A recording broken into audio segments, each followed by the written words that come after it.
tkompli l-kampanja pożittiva għalik mill-Partit Nazzjonalista biżjarat man nies fil-lokalitajiet Maltin u Għawċin. Din id-darba il-kap tal-Partit Nazzjonalista Bernard Gregg żar ħattar Tulfgura fejn tkellem dwar il-proposti li l-Partit Nazzjonalista għandu għal dawn iż-żewġ tirħula. Huwa fakkar kif il-programm elettorali fih proposti fukati fuq kull lokalità fosthom żieda fil-fondi Ewropej, ħidma konġunta l-bini aħjar ta' toroq, sistema ta' separazzjoni ta' skart aħjar, tingħata iktar importanza għal kura tal-annimali u anke korsijiet ta' tagħlim għall-anzjani.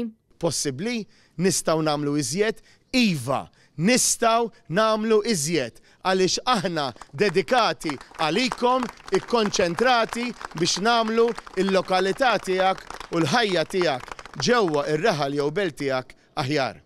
Dwar l-akkużi li hemm fil-qorti brabta mal-iskandlu tal-Vitis, Bernard Gregg fakkar kif din kienet serqa maħduma ma' membri fih dan il-gvern.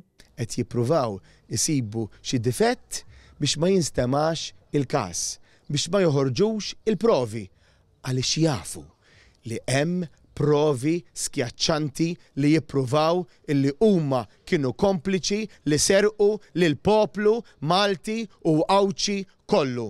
U għalhekk qed jagħmlu minn kollox biex jippruvaw ma jinstemawx il-provi.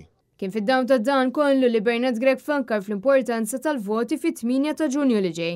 Fit-8 ta' Ġunju oħroġ biħġarek, qis li jkollok il-vot fidejk biex int tagħti il-vot tiegħek lill-kandidati kollha tal-Partit Nazzjonalista. Mhux blu, mhux aħmar, għażel il-bandiera Maltija u biex tibgħat messaġġ tassew lil Robert Abela li ma tistax tibqa' taċċetta dan il-ħniżrijiet kollha, ivvota u ivvota biss lill-Partit Nazzjonalista. Wara d-diskors f'Ħattart, Bernard Gregg għamel żjara f'ħanut lokali fl-istess lokalità fejn sema d-diffikultajiet li dan in-negozju qed jgħaddi minnhom. Il-kap tal-Partit Nazzjonalista kien akkumpanjat minn Martu Mary Gregg, is-Segretarju Ġenerali Michael Piccinino, għad deputati, kunsilliera u kandidati tal-Kunsilli Lokali u tal-Parlament Ewropew.